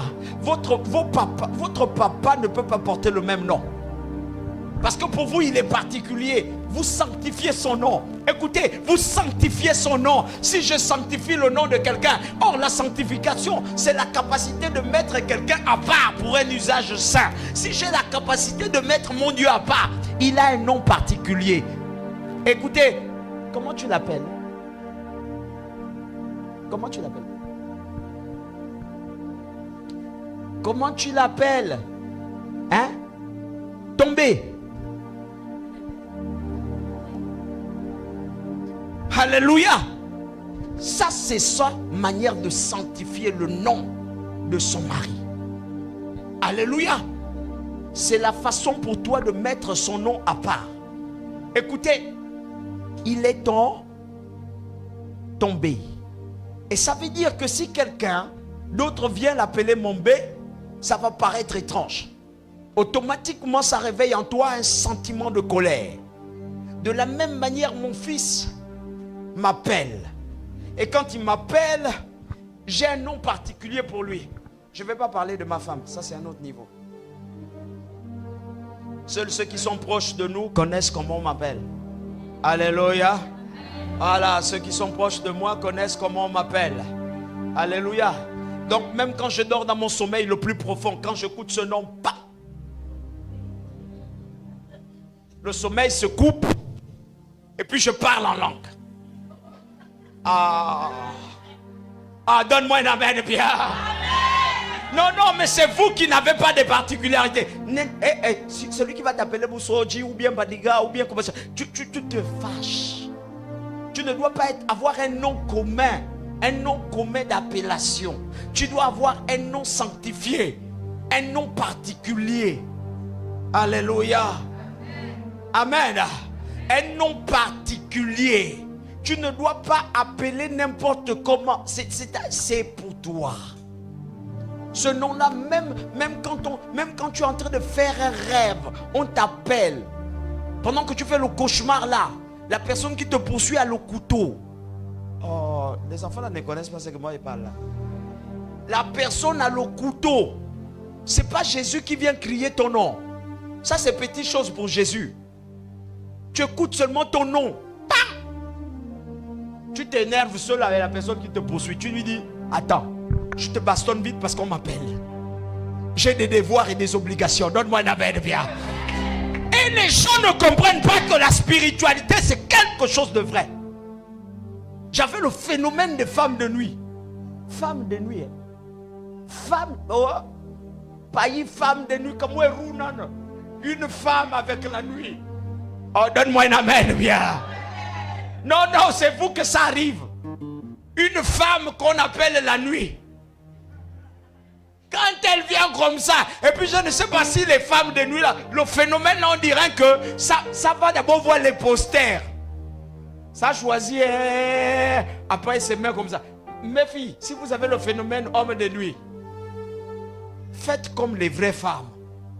Prenez les ciseaux spirituels. Attendez-lui dans la nuit. Vous le découpez là-bas. Alléluia. Non, mais les gens pensent que c'est un jeu. Phénomène femme de nuit. Quand ça arrive là, Elle se met en femme. Mais j'ai appris par un prophète que on est capable d'interdire cette chose-là. De se battre même avec elle. J'ai dit, hein? On fait ça. Il me dit, oui. À un degré de spiritualité, tu peux. J'ai dit, ok Seigneur, que cela m'arrive. Que cela m'arrive. J'ai prié, j'ai demandé à Dieu. J'ai demandé à Dieu. C'est quelque chose de vrai.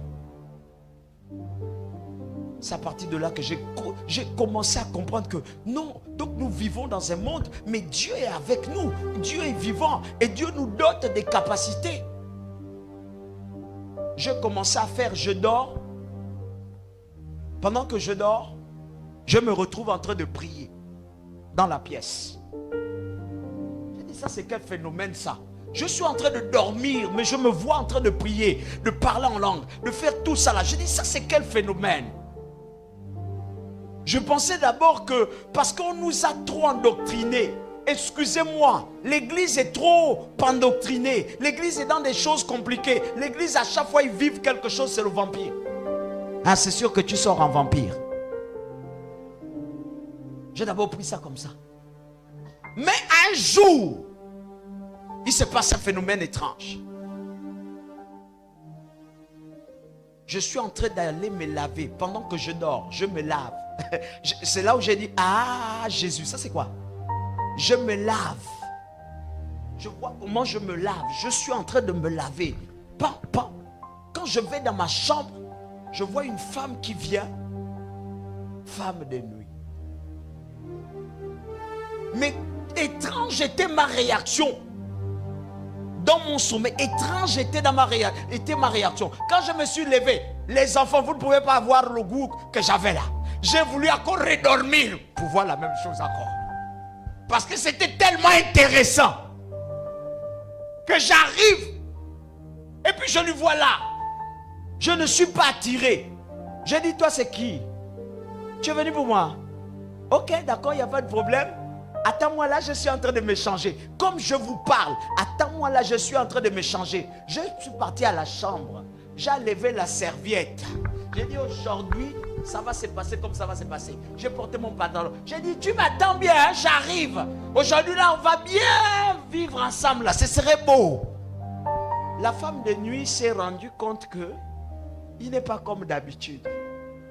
On dirait qu'aujourd'hui là, je ne veux pas lui manipuler. Parce que la façon qu'il ne fait que me dire qu'attends-moi là, il y a quelque chose qui va se passer de pas bien. Je vous dis les amis, je suis sorti avec une colère ardente. Et je l'ai attrapée par les cheveux. Mais elle s'est échappée, elle a fui. J'ai dit reviens demain. Tu reviens encore. Je vais te taper, reviens. Ce phénomène est resté aujourd'hui. Ça fait combien d'années je suis converti? Combien d'années je suis chrétien? Je n'ai plus jamais vu une femme de nuit. Les gens me disaient que non, c'est parce que tu dors. Peut-être tu dors nu, ou bien tu dors comme ceci, ou bien tu dors comme cela. Les enfants, j'ai essayé de dormir en slip. Elle m'a refusé. J'ai dit bon d'accord. Je vais dormir nu. Je n'ai pas dit prendre la douche, je suis venu me jeter sur le lit. Bon, on a dit c'est les positions. Je dors comme ça. Aucune femme. J'ai dit bon, peut-être que je ne suis plus beau, mais elle n'est plus venue. Pire, j'ai eu une femme. Je me suis dit bon, j'étais déjà désespéré. J'ai dit bon, peut-être que la femme là s'est rendue compte que c'est parce que je suis déjà marié. Il n'y a plus une femme autour de moi, donc elle ne peut plus venir. Il y a des jours quand ma femme dit je viens faire la veillée. Je prends le pied, je jette comme ça, la femme de nuit vient même. Aucune femme de nuit. Pourquoi? Parce que ces choses sont là. Nous croyons en ça. Allons-y. Il marche dans les ténèbres. Il marche dans les ténèbres.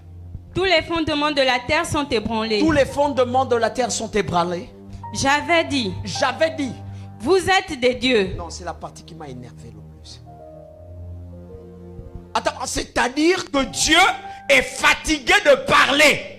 Il est fatigué de vous donner les conseils, de vous permettre de vous lever, de vous relever, de vous relever, de vous relever. Il est obligé d'avouer Que regarde, s'il vous plaît. Église, s'il vous plaît. Amen. Si ton Père est Dieu, c'est que toi aussi, tu es.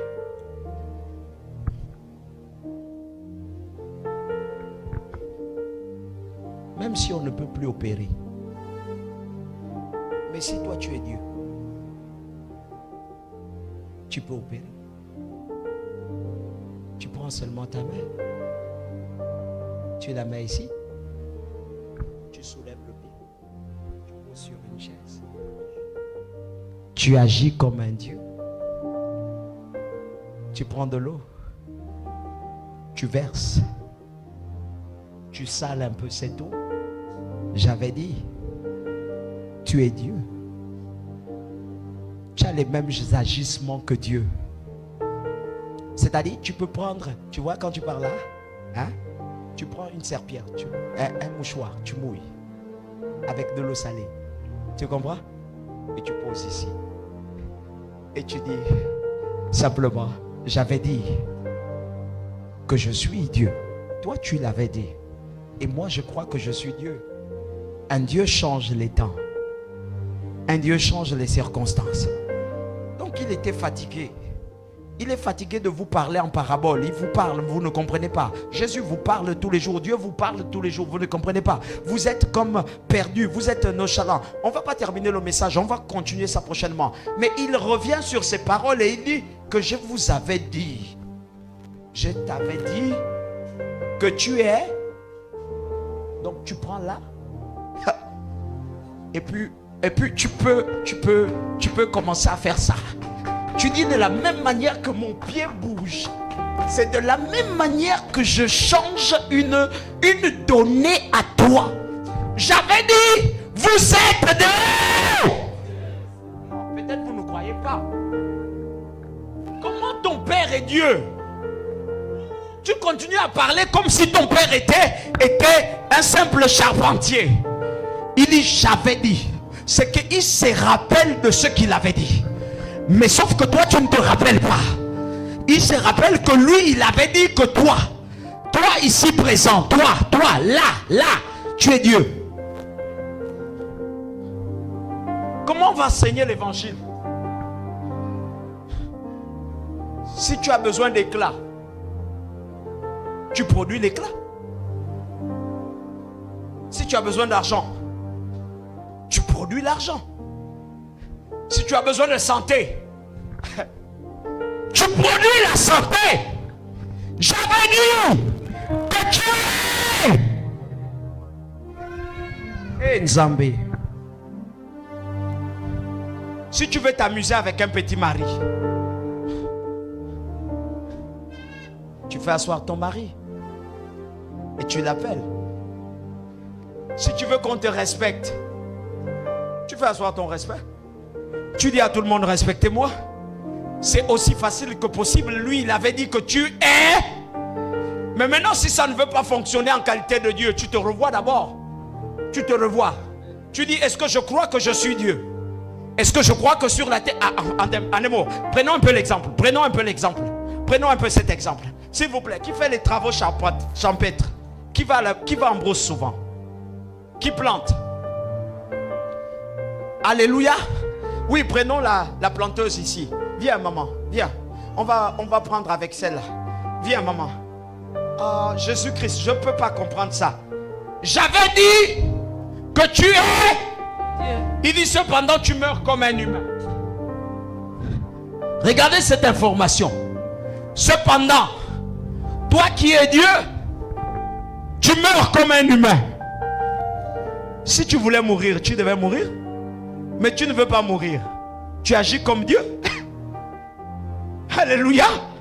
Alléluia. S'il manque une pièce de rechange à toi, tu crées une autre pièce de rechange. Parce que tu es. Non, vous ne me comprenez peut-être pas. Si vous me compreniez, vous devez comprendre un peu. C'est-à-dire, moi je peux créer. Moi je peux enfanter. La question reste posée. Maman, quand tu vas en brousse, c'est parce que tu vas avoir des aliments, non? Pour avoir les aliments, tu fais quoi? Tu débrousses. Voilà. Tu fais abattre. On brûle. On brûle. En septembre, on commence à planter. Pourquoi elle choisit le mois dans lequel... S'il vous plaît. Pourquoi elle choisit le mois dans lequel il faut commencer à planter? Elle choisit septembre. N'est-ce pas? Quelqu'un d'autre plante. Alléluia. Pourquoi c'est le mois là que vous choisissez? Le mois et pendant le mois de rosée là, pourquoi tout le monde s'est associé pour comprendre que c'est le mois de rosée? Quand la rosée commence, qu'on peut planter pour bien germer les plantes, n'est-ce pas? Quand tu plantes là, tu t'attends quoi? À la récolte. Non, parle bien. À la récolte. Tu t'attends à la Récolte. Alléluia. Pourquoi elle s'attend à la récolte? Parce que j'ai planté, j'ai des herbes aussi. Parce qu'elle a planté, elle a désherbé, et elle s'attend à la récolte. N'est-ce pas? Mais tu pouvais t'attendre à ce que ça ne pousse pas aussi.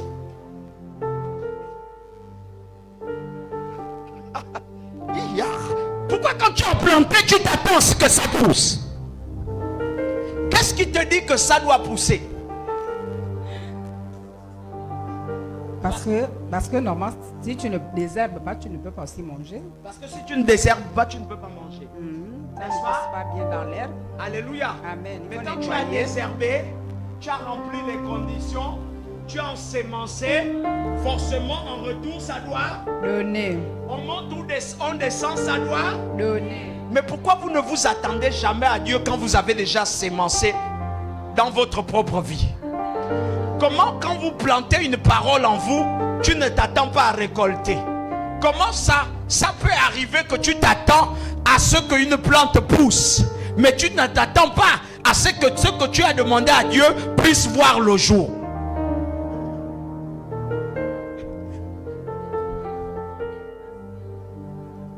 Quand elle plante, il y a la patience. Quand elle plante, il y a la fidélité. Quand elle plante, il y a l'entretien. Elle désherbe. Quand elle plante, il y a la protection. Elle s'assure que les animaux ne viennent pas manger. N'est-ce pas? Et quand elle plante, elle sait que ça va pousser. On ne peut plus la lever ça dans sa tête. Elle sait que la banane qu'elle a plantée là va donner. Elle sait que le champ de manioc là va donner. Même si ça ne donne pas à l'excès, elle s'attend à ce que... J'avais dit, vous êtes...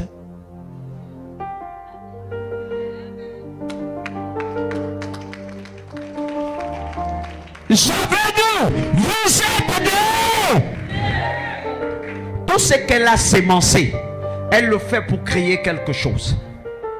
Quand la plantation est sortie, elle dit elle a planté, ça a poussé. Or elle a créé un champ depuis sa pensée, depuis sa tête, depuis sa foi. Tout ce qu'elle faisait, elle le faisait avec foi. Parce que ça doit pousser.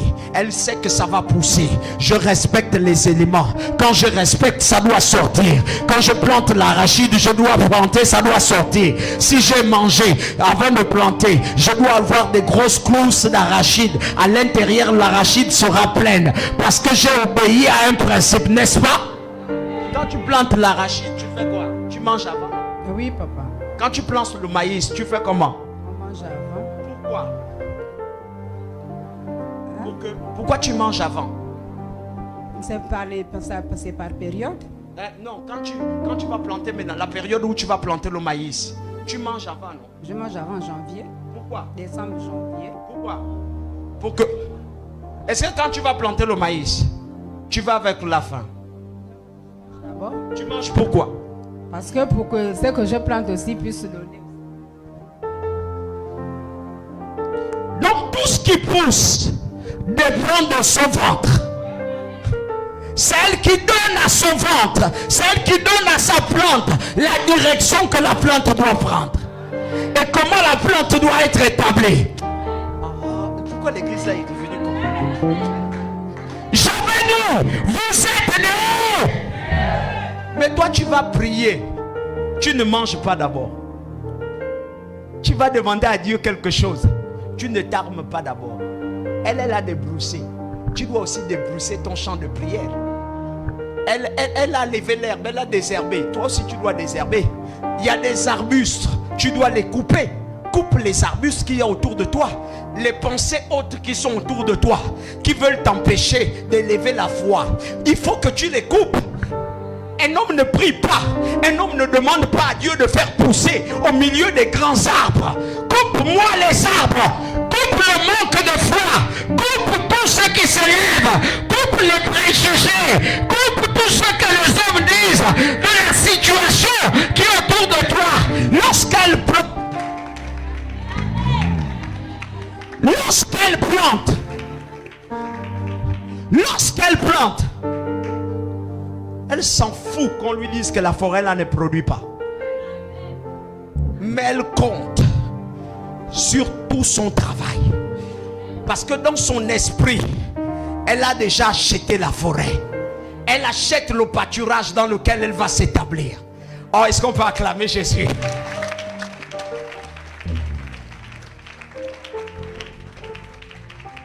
Mon rayon dans lequel ta foi doit s'établir, il faut que tu l'achètes. Je veux être la femme la plus considérée dans le commerce. Il faut que tu achètes le rayon dans lequel tu vas être grande. Et ensuite, je coupe les arbres qu'il y a autour. Non, mais tu vois, le commerce, ça ne marche plus. Je dois enlever ça de ma tête. Tu sais, la maladie l'a conduit à la mort. Chez moi, ça ne va pas conduire à la mort. Il n'y a pas de remède pour ce cas-là. Il n'y a pas de remède. Il n'y a pas de remède. Oui, il n'y a pas de problème.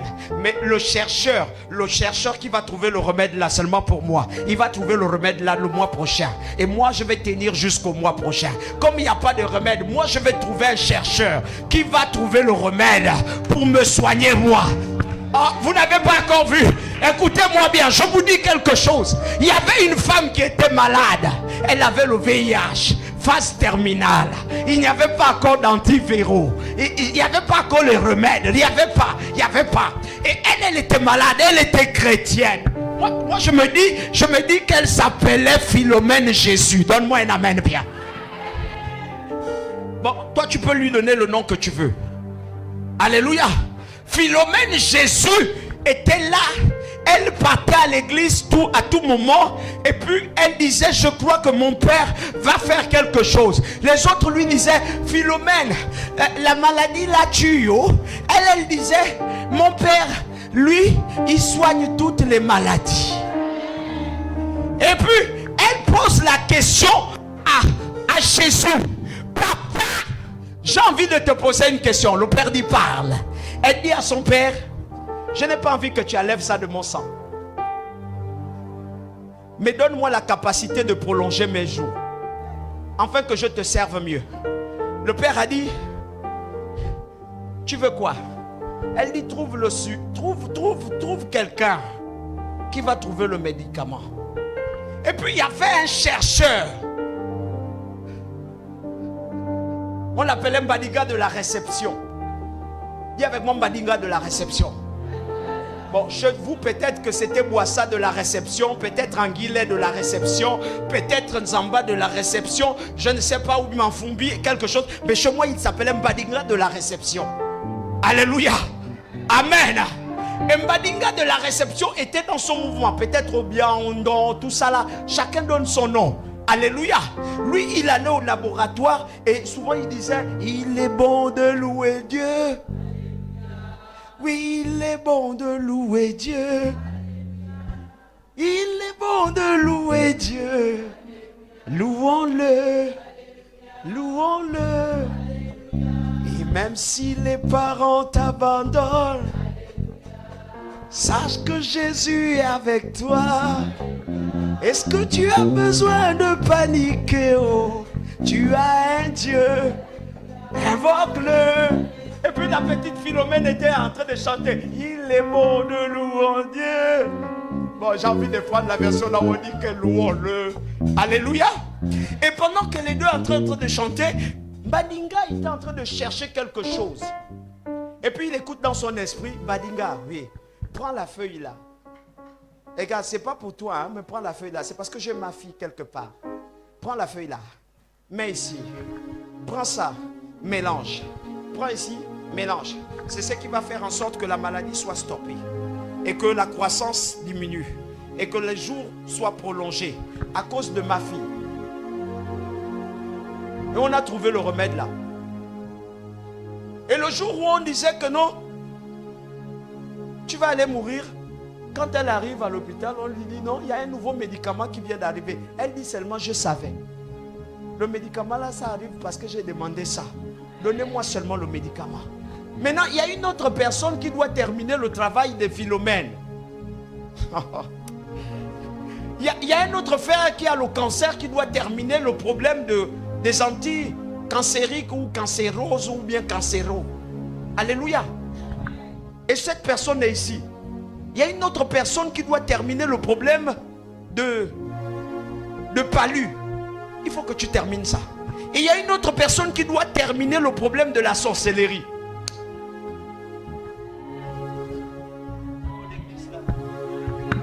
Oh l'église là. J'avais dit, vous êtes des... Il y a une autre personne qui doit terminer avec le problème de la stérilité. Et il est ici. Elle est ici. Une autre personne doit terminer avec le problème de pauvreté là. Trouve le remède parce que les gens t'attendent. Est-ce que je parle à quelqu'un? Il y a une autre personne qui doit terminer avec ce problème de blocage là. Trouvez les solutions. C'est par vous, c'est pas par quelqu'un d'autre, c'est par vous. C'est toi qui dois donner le remède aux autres, c'est toi qui dois appeler le remède. Est-ce que je parle à quelqu'un? Non, c'est toi qui dois dire au célibat.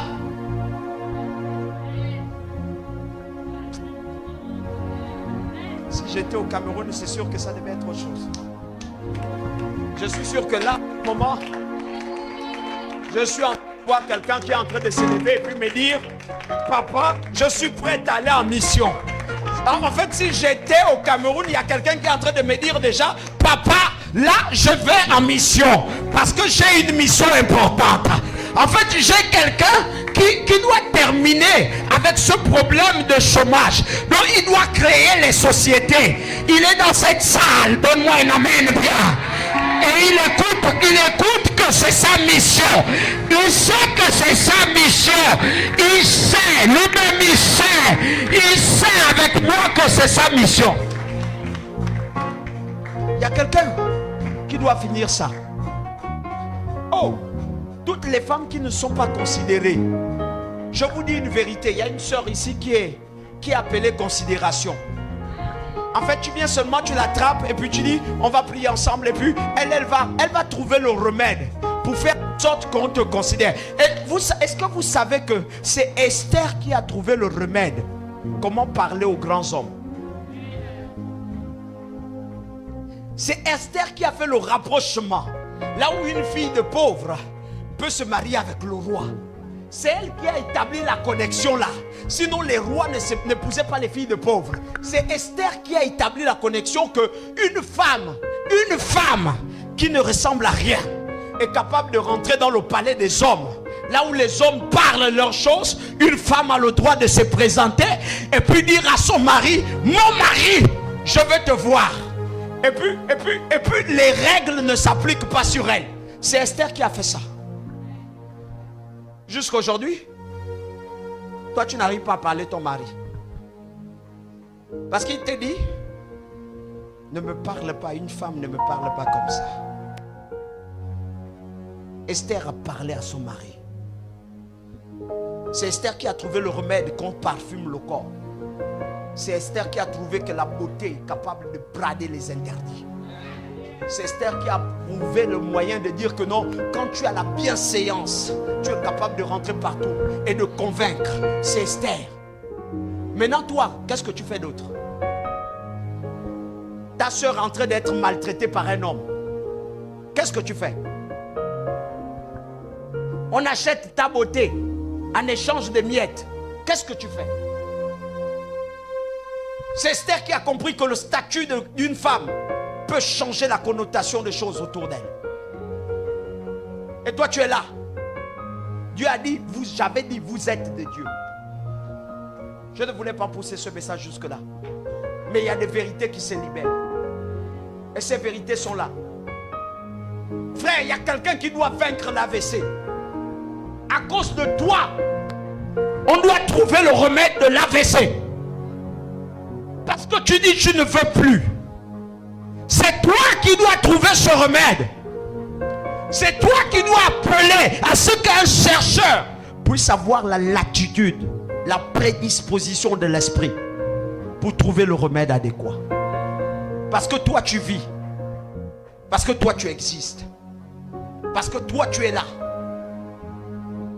Écoutez, au Gabon il n'y avait pas de générale femme. Mais c'est une femme qui a bravé les interdits. Est-ce que tout le monde me comprend bien? C'est une seule femme qui a brisé tout pour qu'on puisse avoir des générales femmes. Les gens ont voulu bloquer cette femme à gauche, à droite. La femme l'a dit, l'école j'ai eu. Les capacités et compétences j'ai. Tout ce qu'on va vouloir me demander, je vais avoir. S'il faut repartir à l'école, j'irai à l'école. Elle est venue et l'opposition et le charisme j'ai. Dites-moi où vous n'allez pas me nommer. Les gens se sont concertés. Ils ont réfléchi entre eux. Le président a dit, bon, on n'a pas de choix que de nommer cette femme-là à la police. Nommez-la. Oh, c'est des choses que je vous dis une vérité. Pendant que les autres étaient colonels, lieutenants, c'était les galons qu'ils pouvaient avoir. Elle est passée générale. Et vous savez quoi? J'étais ça pour nous. Son mari n'était pas général.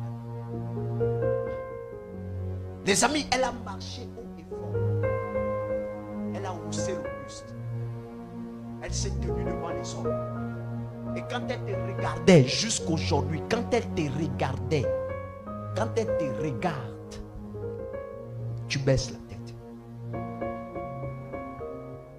Quand elle te regardait, quand cette femme, ceux qui l'ont connue, te disent que quand on regarde la femme là, d'abord même quand elle marche, d'abord même quand elle rentre, d'abord même quand elle commence à parler avec toi, c'est pour t'annoncer que moi j'ai mérité tout ce que j'ai.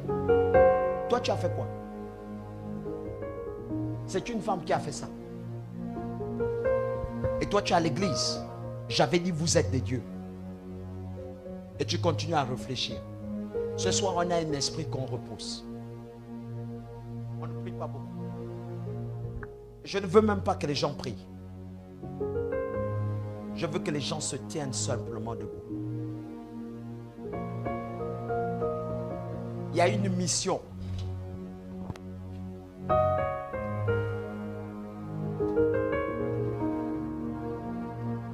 Une mission.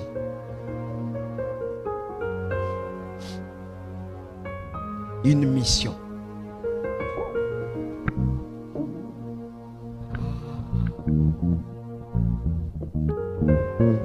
Une mission.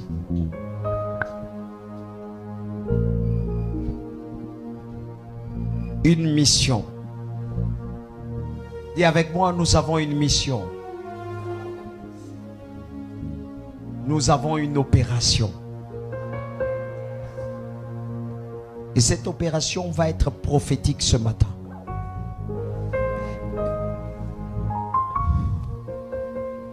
Ilui Madonna.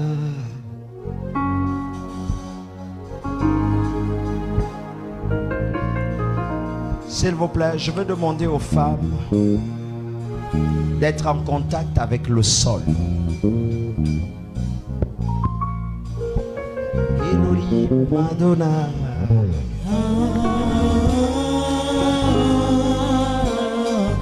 Non. Je dis à lever simplement vos chaussures.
ce matin,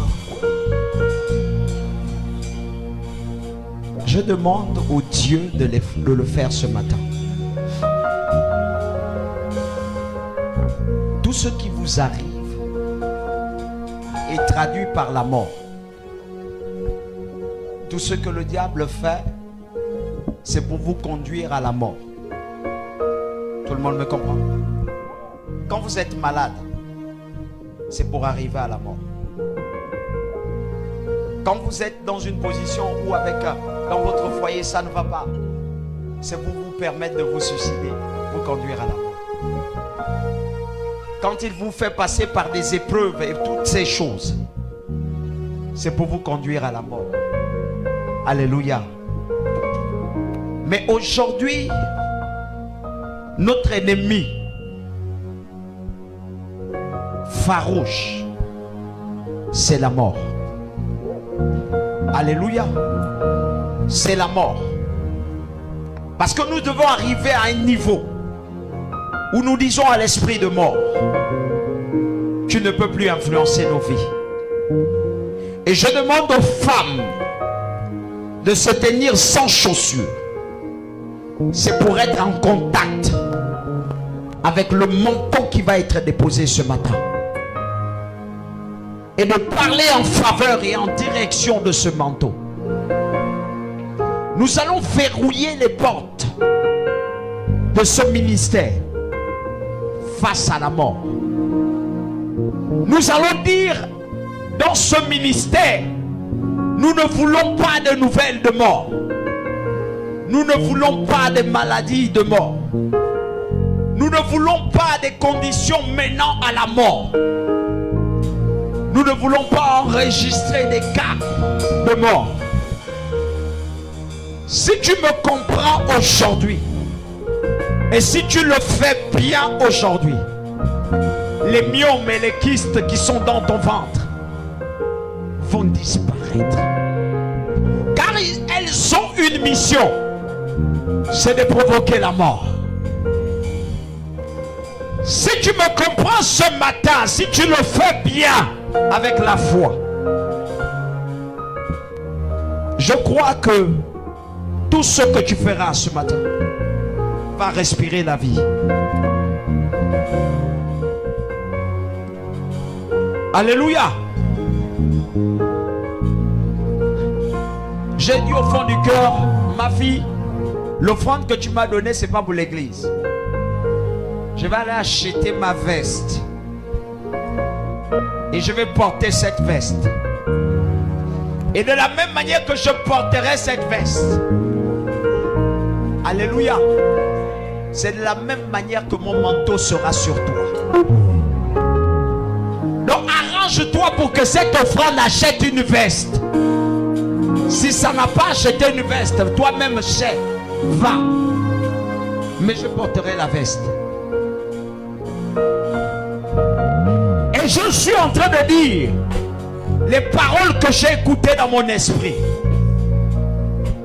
Il dit, dis à tes enfants que celui qui veut vivre se connecte spirituellement à toi. C'est quoi se connecter spirituellement? C'est la capacité de considération et la capacité de foi. C'est de rechercher ce que moi je recherche. Je ne recherche pas votre argent, mais je recherche votre bien-être. Et je recherche l'amour de Christ. Aime le Seigneur que j'aime. Sacrifie-toi pour lui. Et tu vas te connecter à mon manteau. Il n'y a pas 36 solutions. C'est ce qui doit se faire. Ce matin, je ne veux même pas les paroles, les prières fortes que vous faites souvent. Je ne veux pas tout ce qui énerve Satan. Mais ce matin, je veux que vous ordonnez que ce plafond de mort s'éloigne de cette église.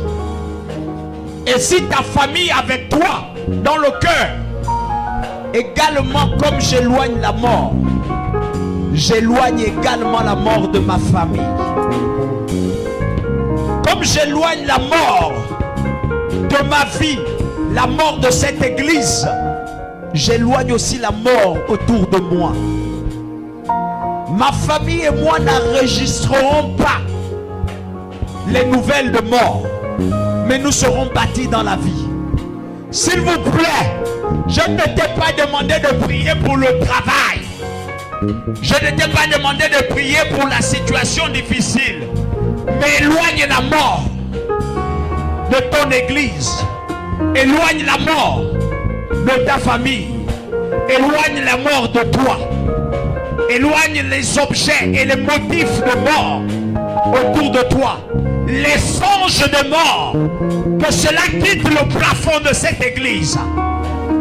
Qu'il y ait un esprit de sorcellerie voulant conduire à la mort, que cet esprit s'éloigne, que la vie Zoé soit présente dans ces lieux.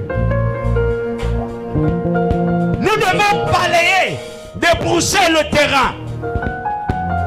Sois prêt. Elohim Adonai.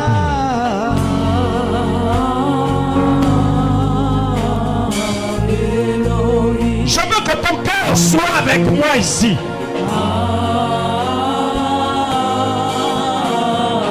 Je veux que ton âme soit avec moi ici. Adonai, Elohim Adonai.